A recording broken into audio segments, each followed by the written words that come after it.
quand je suis parti, là, c'est comme je dis, je ne mangerai plus les riz ou des choses comme ça. Okay?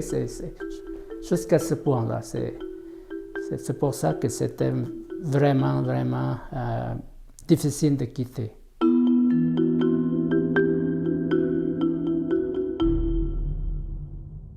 Le Laotien Tonsai Palluvan fait partie de ce qu'on appelle les Boat People. Ce sont des réfugiés qui, dans les années 70, ont fui leur pays en raison de révolutions communistes. On parle du Laos, du Vietnam et du Cambodge.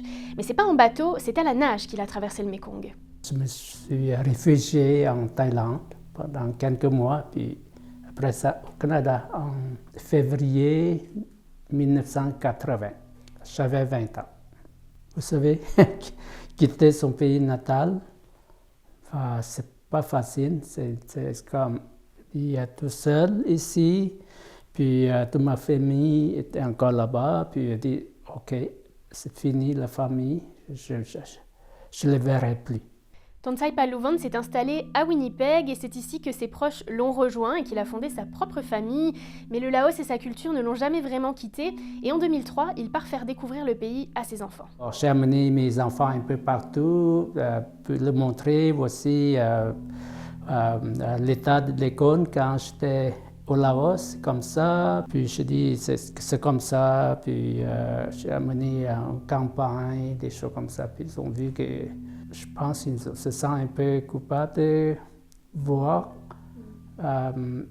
Au Canada, ils ont tout ce qu'il faut.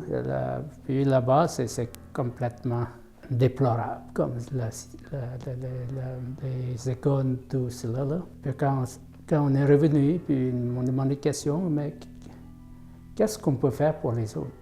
C'est commencer par ça. Avec d'anciens amis d'école qui se trouvent en Angleterre, aux États-Unis et au Canada, il décide en 2007 de créer l'organisme School for Kids in Laos. Je dis, mais pourquoi on ne fait pas quelque chose pour le Laos? Oublie ce qui s'est passé dans le passé.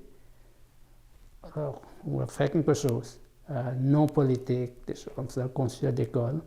À travers l'association, on a essayé de donner des opportunités aux jeunes d'aller à l'école, d'avoir l'éducation. Et 17 ans plus tard, l'aventure se poursuit et l'organisme construit maintenant sa 12e école.